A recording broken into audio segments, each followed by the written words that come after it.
Hello friends, আজ শ্রাবণ মাসের শেষ সোমবার। এই দিনটি কিভাবে কেটেছে আমার সেটাই তোমাদের সঙ্গে শেয়ার করলাম।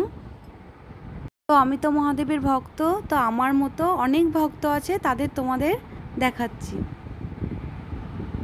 দেখো, প্রচুর ভক্ত আছে। মহাদেবের প্রচুর নাম আছে, তার মধ্যে একটি নাম ভোলানাথ। সে যে অল্পতেই সন্তুষ্ট হয়, সকল ভক্তদের মনস্কামনা পূর্ণ করে সে। হিন্দু ধর্মের শ্রাবণ মাসকে বিশেষ মাস মনে করা হয়। এই মাসে প্রচুর ভক্তরা অনেক দূর দূর থেকে গঙ্গা জল নিয়ে এসে বাবার মাথায় জল ঢালে। আমাদের বাড়িতে তো মহাদেবের মন্দির আছে, তাই ছোট্ট করে পুজোর আয়োজন করা হয়েছে। তো চলো মহাদেবের পুজোর আয়োজনটা দেখে নিই। মহাদেব লুচির ভোগ খুব পছন্দ করেন, তাই আটা মেখে লিচিগুলোকে কেটে নেওয়া হয়েছে। আর এইখানে মহাদেবের ভোগের জন্য কিছু ফল রাখা হয়েছে পুজোর জন্য। ফল কেটে রাখা হয়েছে, ভুজি রাখা হয়েছে, আর এইখানে গোয়ালের ভোগ রাখা হয়েছে। গোয়ালের ভোগ মহাদেব খুব পছন্দ করেন। আর এখানে অনেক রকমের ফুল রাখা হয়েছে, দেখো,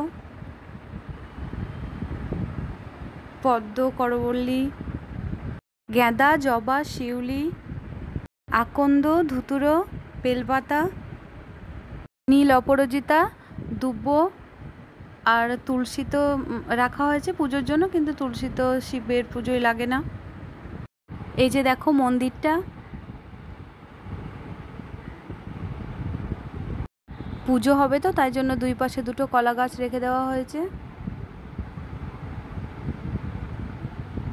এবার চলো লুচি ভাজার ওখানে চলে যাচ্ছি।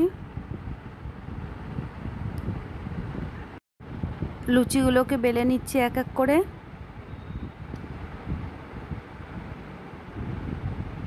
লুচিগুলো মোটামুটি বেলা হয়ে যাক, তারপরে দেখাচ্ছি। তো দেখো, এটা বাড়ির গাছের জবা ফুল, সাদা জবা। আর এখানে মহাদেবের জন্য সাবুর পায়েস বানানো হচ্ছে। মহাদেবকে প্রতিষ্ঠা করবার সময় অন্নের ভোগ দেওয়া হয়েছিল, তারপরে পুরোহিত মশাই বারণ করলো, বললো লুচির ভোগ দিতে। তো লুচি ভাজার এখানে চলে এসেছি। দেখো লুচিগুলো কেমন ফুলছে, এক পিঠটা ফোলা হয়ে গেছে। এইভাবে প্রত্যেকটা লুচি ভেজে নেওয়া হবে।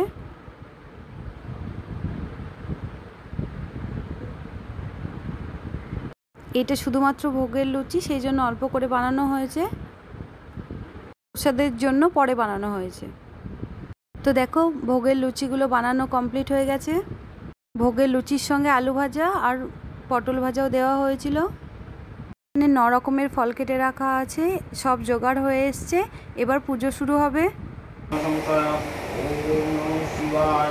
পুরোহিত মশাই পুজো শুরু করে দিয়েছে, পুজো হচ্ছে।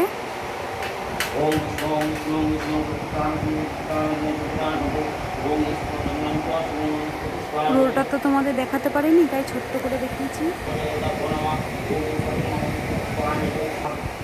পুজো মোটামুটি কমপ্লিট হয়ে এসছে, এবার যজ্ঞ হচ্ছে।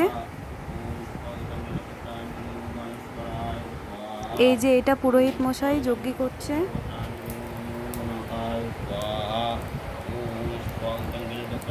যজ্ঞটা তোমাদের কাছ থেকে দেখাচ্ছি।